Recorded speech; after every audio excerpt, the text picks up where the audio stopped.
Bonjour à tous, bienvenue sur notre dernier épisode de webinaire Miss Campus qui nous permet de vous restituer ce projet. Donc je suis Ludivine Mignot, pour ceux qui ne me connaissent pas encore, chargée de mission agriculture biologique et bioéconomie à la Chambre d'agriculture des Pyrénées-Atlantiques. Et aujourd'hui, je suis accompagnée par Marion, si tu veux te présenter, Oui, bonjour à tous. Donc Marion Boucher, moi je suis chargée de mission biomasse à la Chambre d'agriculture de Normandie. et Delphine. Bonjour à tous, moi c'est Delphine Trébeau, je travaille à la Chambre d'agriculture de Côte-d'Or en tant que chargée d'études captage. Voilà, rapidement les règles de fonctionnement du webinaire. Donc, merci de couper vos micros pendant la présentation, mais ce qui doit être le cas. La caméra est optionnelle mais bienvenue. Normalement, aujourd'hui, vous pouvez la mettre.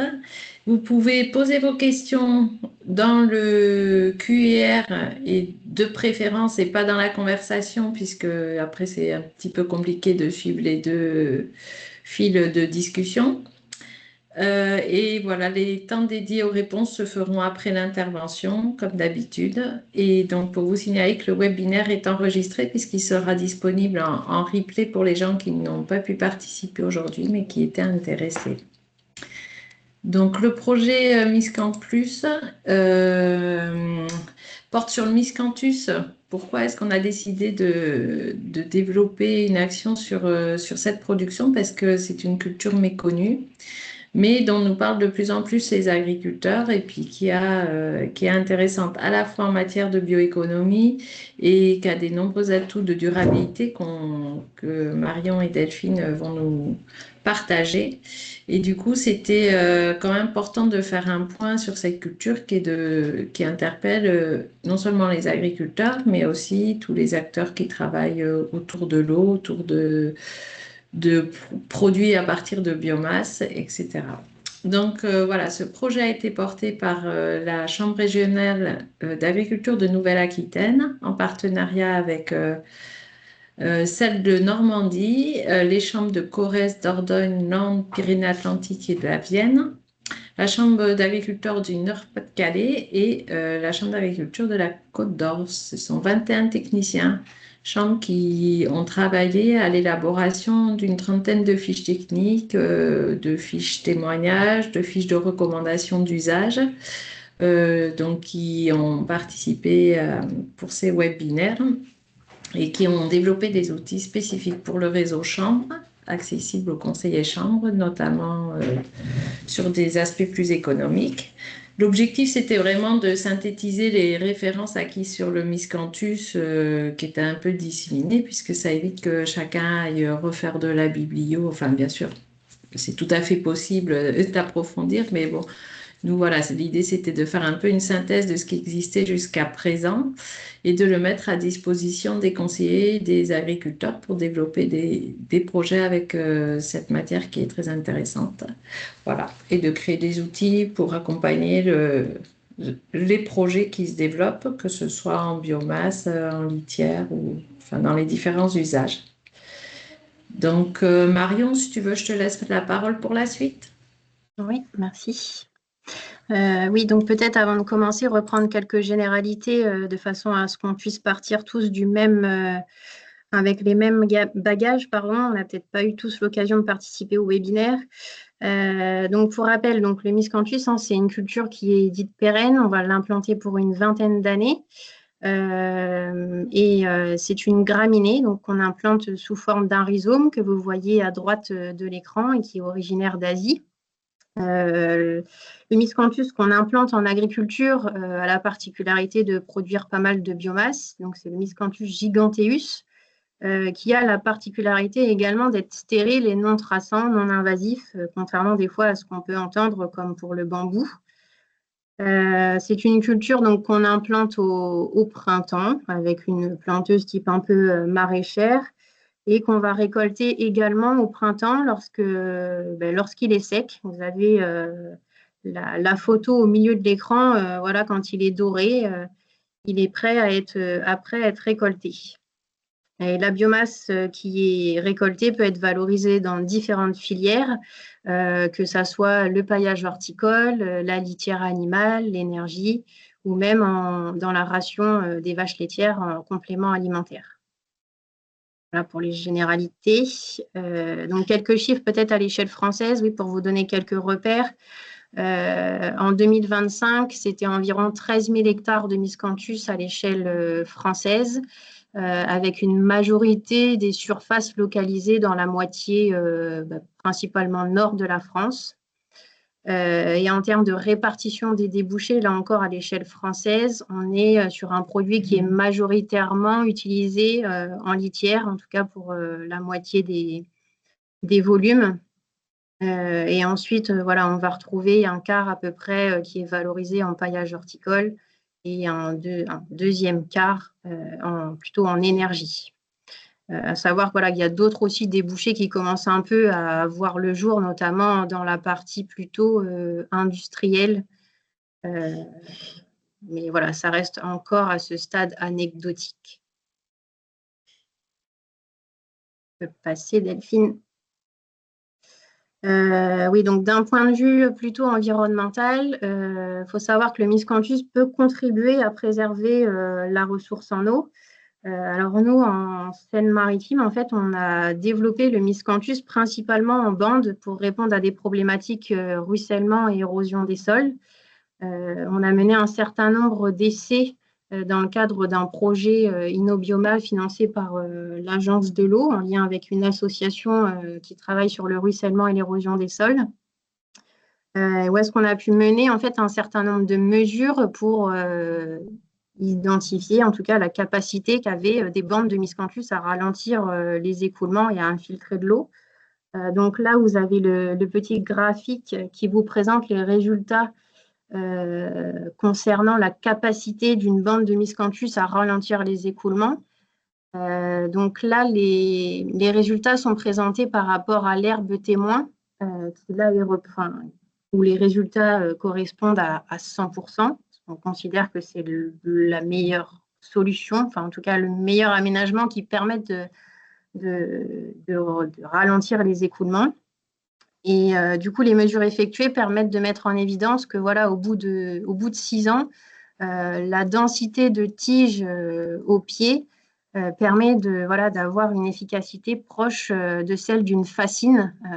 Donc voilà, la bande va vraiment jouer le rôle d'un filtre à café, comme le montre la photo à droite de l'écran, où vous voyez un cône de sédimentation qui s'est formé en amont d'une bande qui a été implantée au travers d'un axe d'écoulement.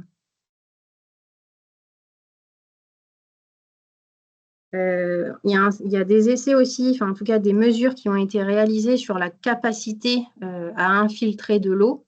Là aussi, on a comparé l'efficacité d'une bande de miscanthus par rapport à l'herbe témoin. Et là, du coup, on se rend compte que le miscanthus peut avoir une capacité d'infiltration qui est comparable à une bande enherbée, alors plutôt dans la fourchette basse, aux alentours de 60 mm par heure.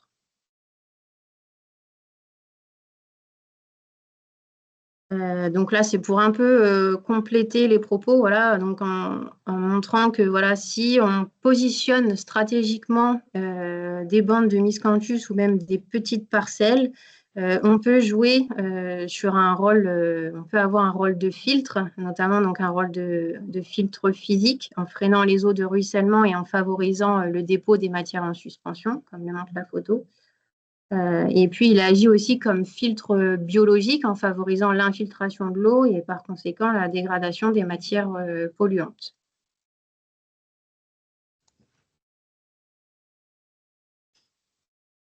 Pour compléter sur la partie qualité de l'eau, le miscanthus se caractérise par de faibles besoins en intrants. Il est caractérisé comme culture BNI, bas niveau d'intrants. Étant donné qu'en fait, les interventions de désherbage sont limitées aux 2 premières années, le temps qu'ils se mettent vraiment en place et qu'ils fassent concurrence en fait, aux adventices, pardon. À savoir qu'il existe une conduite sans phyto qui est possible avec des passages d'outils mécaniques. Donc ça, c'est la partie plutôt gestion des adventices. Et après, en termes de fertilisation, c'est une culture qui est relativement autonome dès lors qu'on la récolte en fin de cycle. Parce que ben voilà, ça permet en fait d'attendre que les réserves redescendent dans le rhizome. Et là, vous avez les exportations annuelles en azote, en phosphore et en potasse dès lors qu'on le récolte au printemps. Donc voilà, on a des exportations qui sont assez modérées. Généralement, ce qu'on conseille, voilà, c'est de réaliser quand même un bilan tous les 5 ans de façon à pouvoir compenser les exportations à un moment donné. Donc, ça permet de répondre aussi à un enjeu préservation de la qualité de l'eau, notamment dans les aires d'alimentation de captage. Ça réduit la pression, en tout cas phytosanitaire.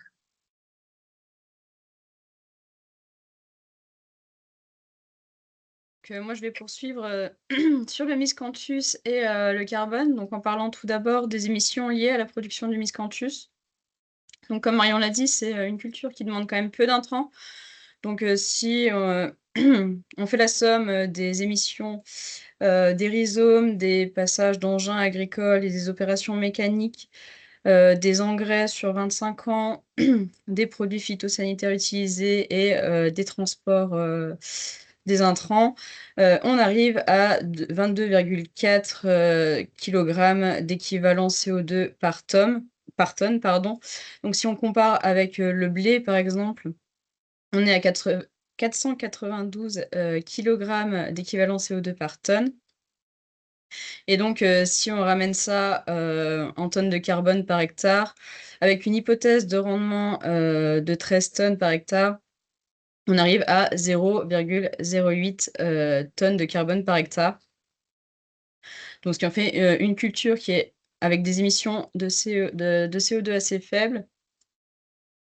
Et puis, quand on compare donc avec la séquestration du carbone dans le sol grâce à la culture de miscanthus, donc on peut observer, grâce au projet CECARB, donc que le miscanthus permet de stocker 0,37 tonnes de carbone par hectare et par an dans le nord de la France et 0,91 tonnes de carbone par hectare et par an dans le sud de la France. Donc c'est des données qui correspondent à un stockage additionnel sur 20 ans permis par la culture de miscanthus, donc comparé avec des successions culturelles annuelles de ces régions. Et donc en considérant que le miscanthus est récolté en fin d'hiver, donc comme ça a été dit précédemment, en matière sèche, et puis détruit au bout de 19 ans. À savoir quand même voilà, la séquestration du carbone dans le sol, c'est surtout une restitution au sol de la biomasse souterraine en fin de culture. Et dans les cas où il y aurait une exportation complète des rhizomes ou des racines au moment de la destruction, les chiffres descendent un peu à 0,25 tonnes de carbone par hectare et par an dans le nord et 0,75 tonnes de carbone par hectare et par an dans le sud. À savoir aussi que le miscanthus permet de stocker du carbone, surtout dans l'horizon de surface, donc 0,5 cm, notamment parce que voilà, on a les feuilles sénescentes et les résidus de tiges qui se décomposent en surface. Et donc, si on reprend la séquestration de carbone qui est réalisée par la plante, donc si on considère donc toujours avec notre rendement moyen de 13 tonnes par hectare, donc avec les feuilles sénescentes, on arrive à stocker 1 à 3 tonnes de carbone par hectare et par an. Avec les tiges, c'est 5,85 tonnes de carbone par hectare et par an, donc les tiges qui sont surtout exportées. Les rhizomes, donc c'est 7 à 10 tonnes de carbone par hectare et les racines, 1 à 2 tonnes de carbone par hectare. Donc voilà pour ce qui est de la partie carbone. Donc je vais laisser Marion reprendre sur la partie biodiversité.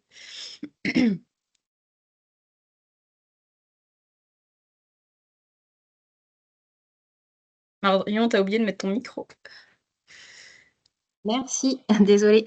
Oui, donc sur l'aspect biodiversité, le miscanthus présente un certain nombre de limites. Que voilà, j'en ai listé quelques-unes ici. Miscanthus, bah, c'est une espèce qui est monospécifique et qui est non locale, hein, comme on l'a dit, elle est originaire d'Asie.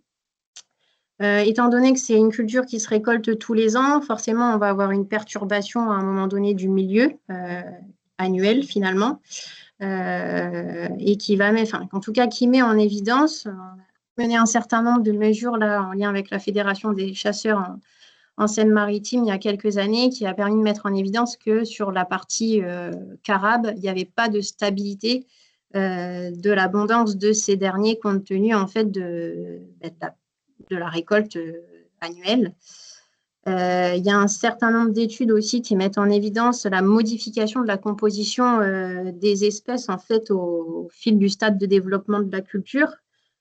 Parce que forcément, quand il vient d'être récolté, le miscanthus est au ras du sol, on va dire ça comme ça, et en fin d'été, il va faire jusqu'à 3, alors s'il se plaît très bien, 4 mètres de haut. Donc forcément, la composition des espèces va varier. Et ce qu'il faut avoir en tête aussi, c'est que voilà, il peut être amené à être récolté donc, pendant la période de reproduction de la petite faune de plaine et notamment les faisans selon la météo et après selon les régions. Parce qu'on ne récolte pas forcément tous en même temps, mais ça peut être le cas. Donc ça, c'est plutôt ses limites d'un point de vue biodiversité. Je veux bien que tu passes, s'il te plaît. Delphine. Après, on a aussi le pendant en se disant qu'implanter en bande ou en petite parcelle, il permet de contribuer en fait à la diminution des tailles des parcelles et notamment des îlots culturaux. Il va pouvoir constituer voilà, une zone de rupture d'effet plutôt lisière.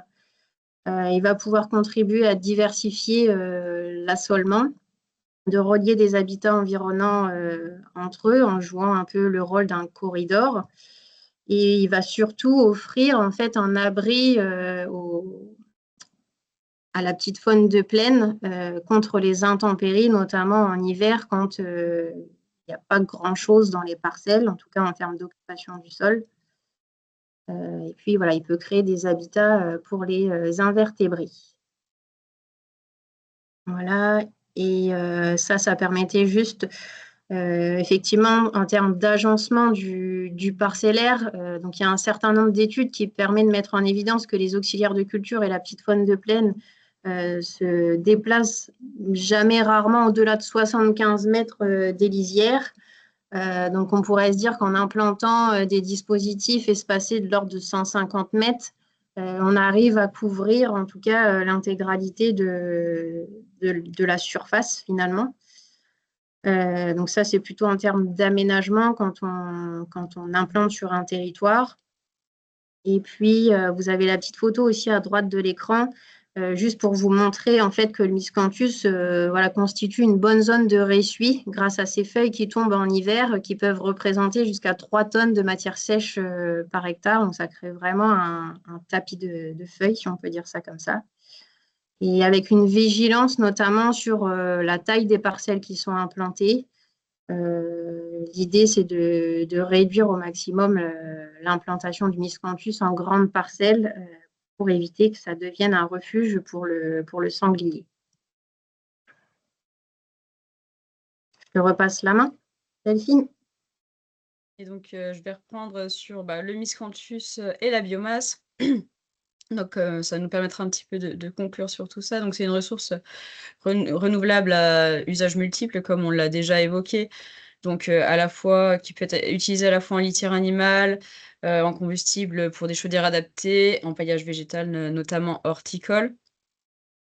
Il faut toutefois faire attention, de veiller à l'équilibre des usages, ne pas remplacer voilà, un territoire avec une production d'alimentation totalement par le miscanthus, mais bien voilà, varier les usages, varier aussi les débouchés du miscanthus, que ce soit en fabrication de matériaux, en production d'énergie, etc. Donc le miscanthus s'inscrit totalement dans l'économie locale. Comme c'est un produit volumineux, c'est mieux de le valoriser localement parce que ça peut être très cher. Donc à transporter. Et puis, ça permet de limiter les gaz à effet de serre. Et puis, quand on l'inscrit dans un projet de territoire, on peut, par exemple, le mettre en place sur des zones d'aire d'alimentation de captage pour préserver la ressource en eau, comme ça a déjà été évoqué. Si les collectivités travaillent avec les exploitants agricoles en rémunérant ce miscanthus à un prix intéressant, donc ils pourront implanter ce miscanthus sur les aires d'alimentation de captage, préserver la ressource en eau, mais aussi du coup créer un combustible ou un paillage local, et donc qui permet finalement de s'inscrire totalement dans un projet de territoire. Et c'est toujours moins cher de toute façon que d'acheter du miscanthus que de payer des pollutions de l'eau liées aux intrants tels que les produits phytosanitaires ou l'azote. Donc voilà, ça s'inscrit dans ce projet-là. Intéressant, donc c'est pour ça qu'on dit que les collectivités représentent un maillon essentiel pour le développement des filières, parce que c'est vraiment en fonction des besoins des collectivités que ces parcelles vont pouvoir se mettre en place localement.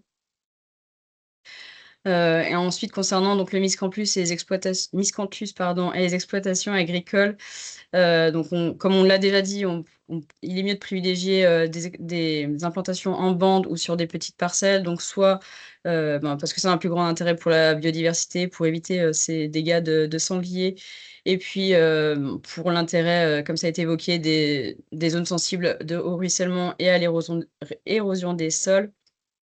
Donc c'est intéressant aussi pour les exploitants de les mettre sur des zones à enjeux hauts, telles que les aires d'alimentation de captage, où on demande aux exploitants de faire toujours plus d'efforts pour mettre en place des cultures à bas niveau d'intrants, pour éviter au plus possible les pollutions diffuses.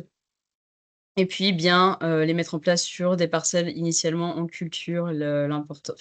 L'intérêt, ce n'est pas de les développer donc sur des anciennes zones boisées ou sur des prairies permanentes.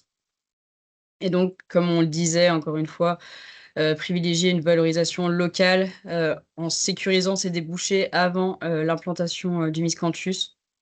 Et puis avoir une valorisation locale, ça permet de réduire donc les émissions de gaz à effet de serre et les coûts de transport, comme c'était évoqué. Donc voilà, il faut bien raisonner la mise en place des cultures de miscanthus par rapport aux enjeux de l'exploitation, mais aussi aux enjeux en fonction des parcelles de l'exploitation. Tiens. Et peut-être juste pour compléter, c'est vrai qu'on n'en a pas forcément parlé, mais en termes de zones d'implantation, on a des retours d'expérience des collègues de la région Nord qui ont implanté sur des parcelles qui avaient fait l'objet, plutôt en zone industrielle, hein, des zones qui étaient polluées de par les activités industrielles. Donc, Miscanthus a la capacité de stocker dans ses rhizomes, en fait, les métaux, le plomb, le cadmium, etc. Et qui a aussi la particularité finalement en tout cas, les métaux ne se retrouvent pas dans la tige du miscanthus qui ensuite est valorisé. Il reste vraiment dans le rhizome. Donc, ça peut être aussi un intérêt pour valoriser des parcelles qui auraient été polluées en zone industrielle.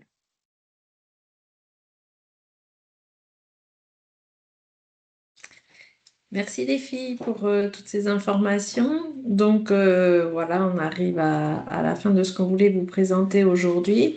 Donc pour mémoire, il y a eu 5 webinaires dans le cadre de la restitution de ces résultats. Donc le premier sur la culture du miscanthus. Ensuite, nous avons parlé de la valorisation en litière et d'utilisation des fumiers de miscanthus.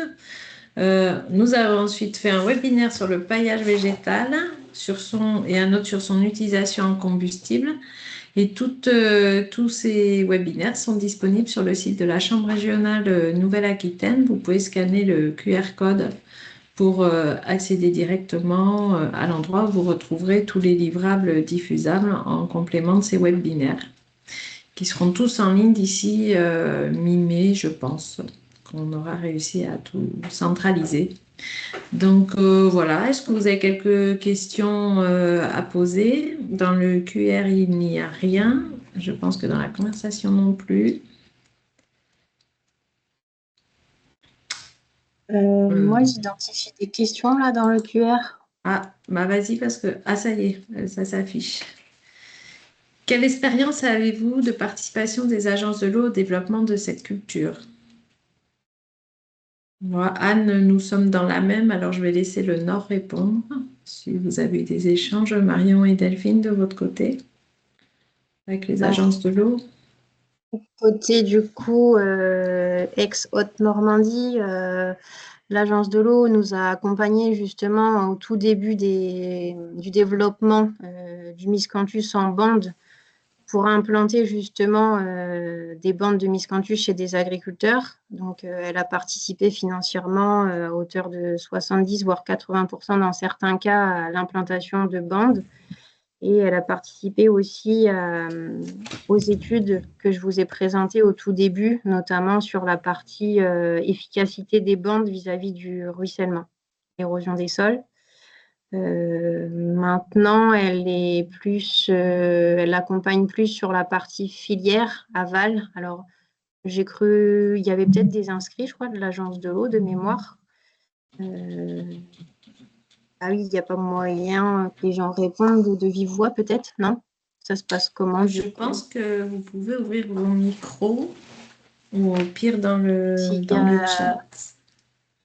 Un interlocuteur de l'agence de l'eau Seine-Normandie, n'hésitez pas à intervenir si vous le souhaitez pour compléter mes propos.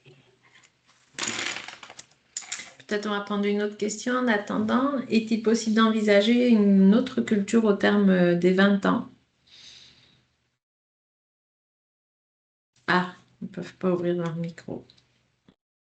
La question est oui, hein, il existe un itinéraire pour détruire la culture, donc il faut être assez rigoureux parce qu'il faut réussir à éclater la galette de rhizomes, remettre les rhizomes en surface pour qu'ils se dessèchent et qu'ils puissent mourir ensuite. Et nous, généralement, c'est suivi d'une céréale, d'un blé, parce que le miscanthus va être détruit pendant la période plutôt estivale, de façon à affaiblir finalement, on va venir l'affaiblir pendant la période où est-ce que en tout cas, les réserves sont dans la tige et non pas dans les rhizomes. Et donc après, on peut remettre n'importe quelle culture en place. Voilà, il y a le temps de cette destruction, mais ensuite, il n'y a pas de limite. Si on veut rester sur des cultures à niveau d'intrants, il y a aussi le switchgrass qui peut être intéressant pour des zones plus séchantes, par exemple, parce qu'il demande moins d'eau pour pousser. C'est une prairie qui pousse moins haut. Voilà, il y a des alternatives pour rester sur des productions de biomasse peu impactantes au niveau environnemental. Alors normalement, j'ai ouvert les micros et les caméras. Alors je ne sais pas si ça marche en cours de webinaire. Excusez mon inexpérience sur le sujet. On avait une autre question. Vous parlez de capacité de dégrader les matières polluantes. Quelles sont les études auxquelles on peut se référer éventuellement? Donc il y a eu 2 commentaires. Avez-vous des éléments pour évaluer le stockage des métabolites comme pour le carbone dans les rhizomes? Alors, quand on a fait la visite sur les sites industriels dans le Nord, ils ont été accompagnés par l'INRA, mais il y a déjà quelques années de ça, et c'est notamment l'INRA qui avait évalué qu'il n'y avait pas qu'on pouvait utiliser les tiges en combustible sans risque de pollution par les fumées, etc. Donc, je pense, voilà, on n'a pas regardé ces résultats, mais je pense que vous pouvez trouver quelque chose de ce côté-là, en tout cas.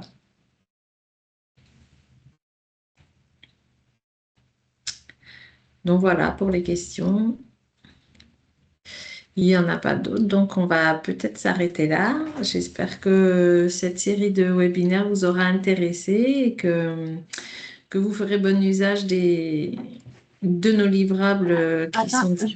Je vois juste une question entre-temps qui est venue là. Existe-t-il une carte nationale rassemblant les filières, les unités de transformation du miscanthus? Ou vers quelle structure se diriger pour avoir l'information? Alors, maintenant, il y a une interprofession qui existe. L'interprofession France Miscanthus, c'était anciennement, du coup, l'association France Miscanthus qui s'est transformée en interprofession ce début d'année, qui s'occupe de suivre la structuration des filières et qui a notamment des adhérents producteurs, mais aussi utilisateurs, donc peut-être se rapprocher de l'interprofession France Miscanthus. Pour avoir ce détail-là, c'est notamment eux qui font les cartes de suivi de production, à voir s'ils ont des éléments sur la structuration des filières. C'est vrai qu'il y a aussi quand même de plus en plus d'industriels qui s'y intéressent. Voilà, il y a près de chez toi, Marion, il y a Alkern notamment qui fait maintenant des des blocs béton de Miscanthus. Moi, dans le sud, c'est plutôt des industriels pour faire du bioéthanol de seconde génération, du méthanol qui s'y intéressent. On a quelques autres industriels dans la construction, dans le bâtiment, autres qu'Alkern aussi qui s'y intéressent. Mais c'est vrai que pour l'instant, toutes ces données-là, c'est assez disparate et c'est beaucoup du bouche à oreille et c'est surtout en construction. Donc pour l'instant, c'est pas forcément des usines en fonctionnement, c'est des projets. Et voilà ce qu'on peut dire sur ce volet-là.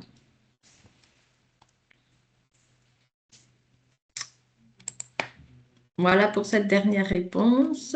Pas de dernière question. Du coup, on vous laisse. On vous souhaite des beaux projets avec du Miscanthus et un bon développement de la bioéconomie dans vos territoires. Et c'est franchement des cultures intéressantes et qui participeront à la transition du monde pour qu'il reste viable et durable dans les années à venir et qui peuvent faire un revenu complémentaire aux agriculteurs, même s'il faut bien sûr pas que ce type de production prenne le pas sur l'alimentaire. C'est pas du tout l'enjeu de nos travaux, mais c'est comment elles ont un intérêt, elles peuvent être amenées à se mettre en place dans les exploitations pour que nos agriculteurs restent dans nos campagnes. Donc, bonne journée à tous. Et pour le coup, pas une prochaine parce que on a bien fini. Au revoir, bonne continuation. Au revoir. Au revoir.